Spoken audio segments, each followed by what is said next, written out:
A paz do Senhor para todos.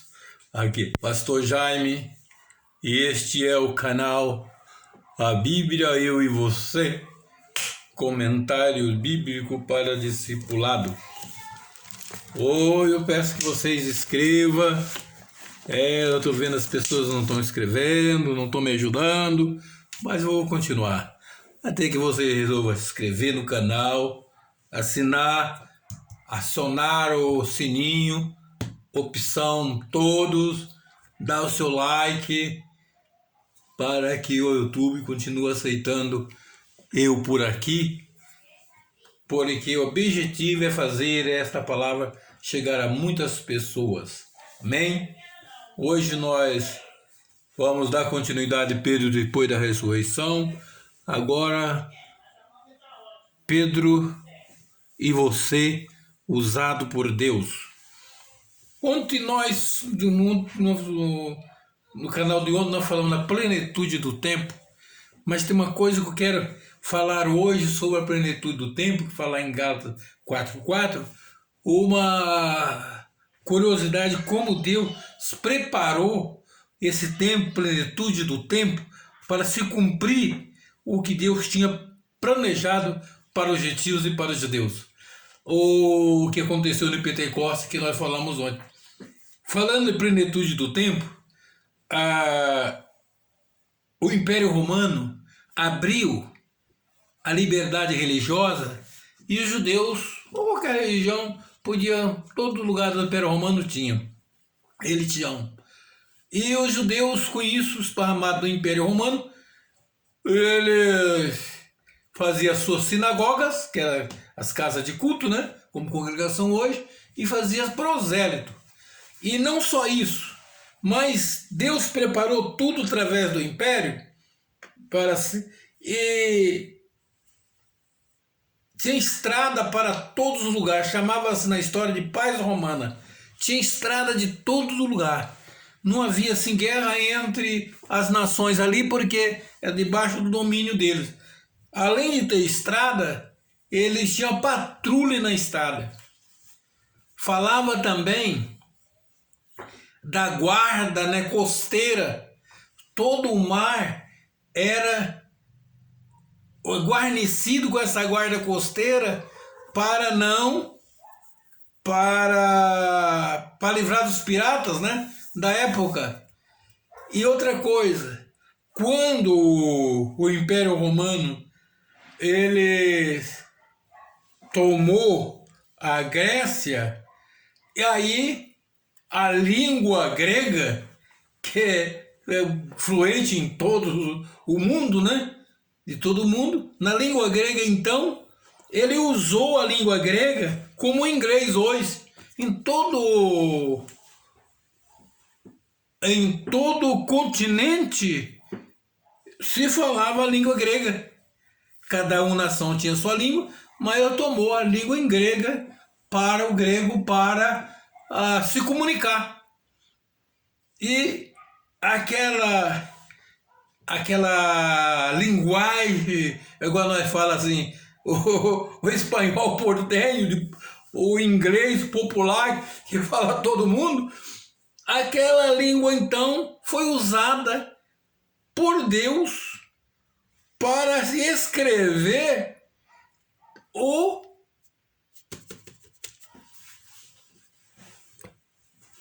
a Bíblia, para traduzir hebraico em grego.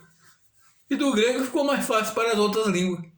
Nós podemos ver que a Septuaginta, a tradução dos 70, ou lá de Alexandria, veio Israel e levou 72 escribas, né, mestre da lei, para traduzir do hebraico para o grego a Bíblia do Velho Testamento.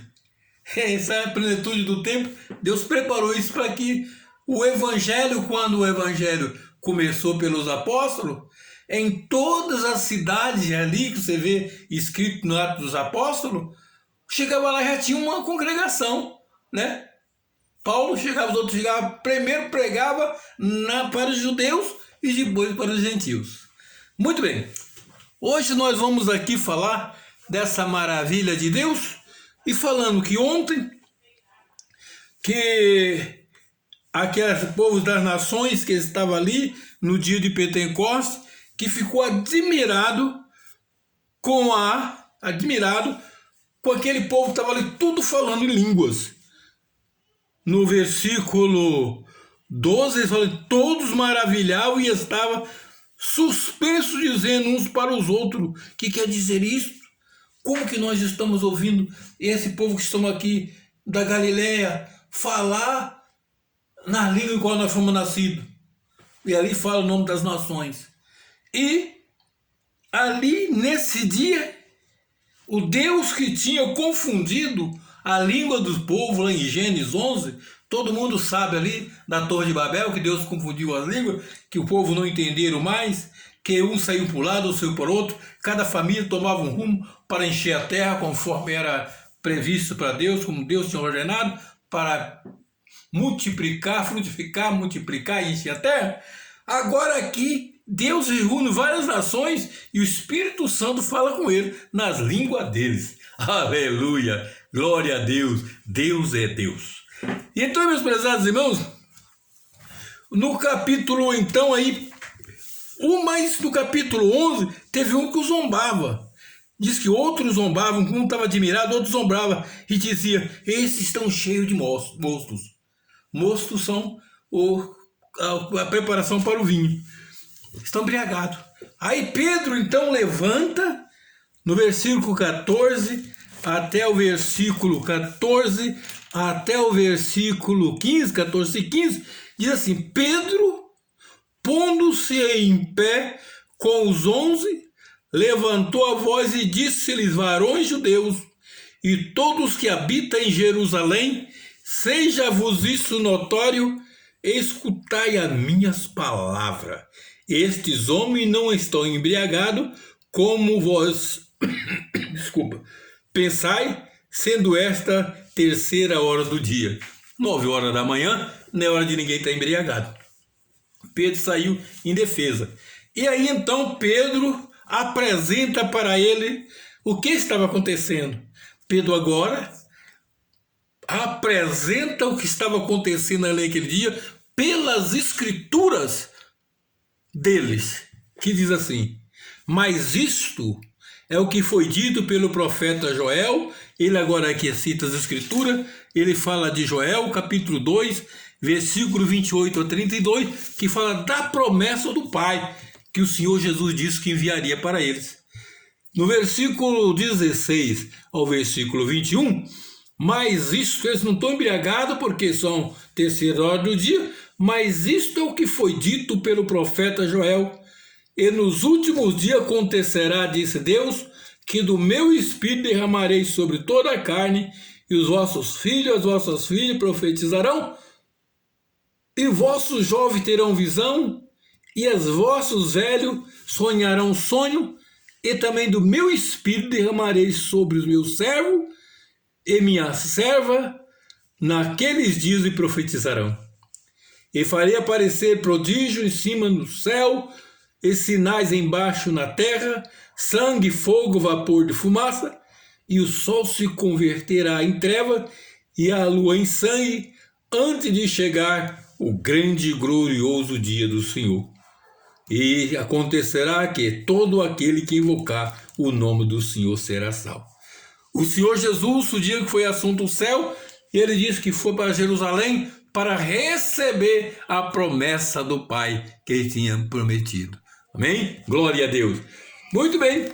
Aí agora Pedro cita Joel, as escrituras, que estava acontecendo ali era uma promessa de Deus, né?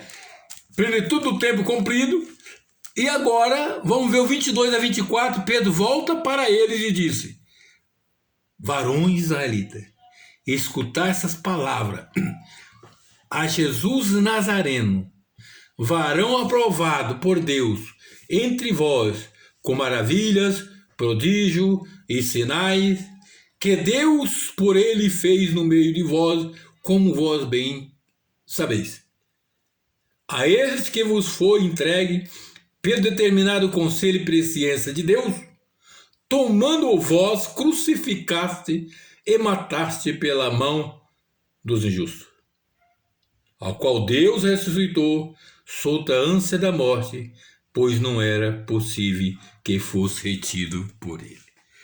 Então Pedro agora estava falando que eles que estavam ali, ouvindo aquilo e ouvindo Pedro agora, eles crucificaram Jesus. Jesus, aquele que foi provado por Deus entre eles. Não tinha quem podia ali, que estava ouvindo, negar os prodígios, sinais, maravilhas que Jesus fez entre eles. Mas eles crucificaram. Eles mataram, crucificado, mas Deus ressuscitou. Deus ressuscitou. Porque ele não podia ser retido. E aí, meus prezados irmãos, eles agora acusam.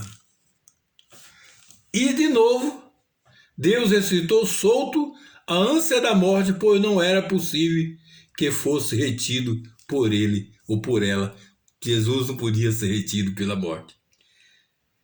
E aí ele torna a citar a escritura.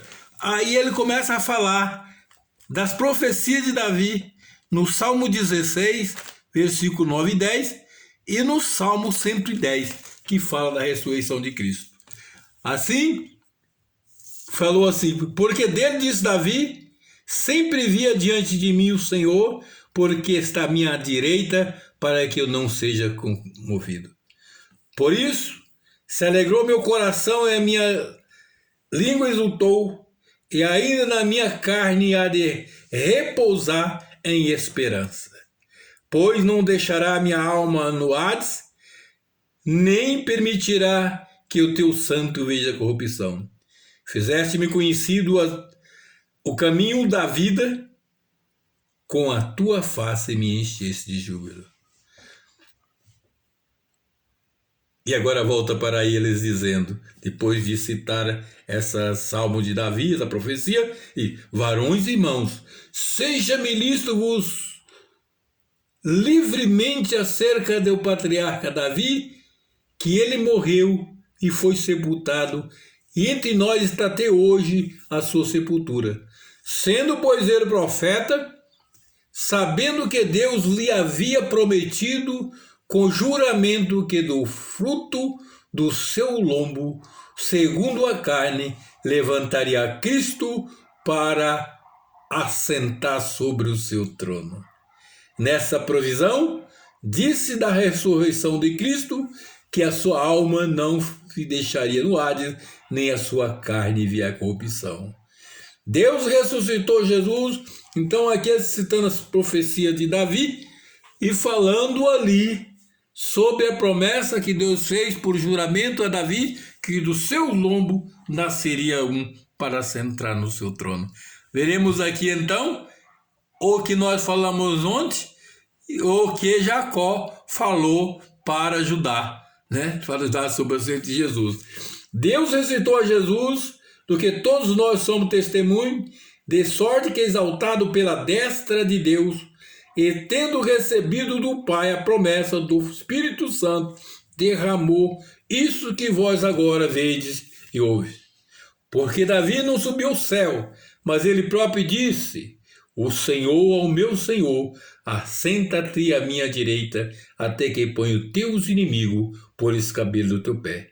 Saiba, pois, com certeza toda a casa de Israel, que a esse Jesus, a quem vós crucificaste, Deus o fez o Senhor e Cristo. Então, meus prezados irmãos, essa promessa do Espírito Santo ali agora, derramada a plenitude do tempo, no dia de Pentecostes, mas esta palavra é para todos nós. Amém? Você, meus irmãos Pedro, ouvinte Pedro, que Deus vos abençoe, busque o batismo com o Espírito Santo. Você é igual a Pedro. Hoje, seja não só um discípulo, mas um apóstolo usado na mão de Deus para levar as mensagens a muitas pessoas. Você pode me ajudar a fazer essa mensagem chegar a mais pessoas, quando você compartilhar, escrever, dar seu like, assinar o sininho, oreis por mim, que eu estou orando por você. Dentro de 1 minuto, você faz isso. Leia, ouve com atenção e Deus te abençoa e te dê o Espírito Santo. Amém? Até a próxima.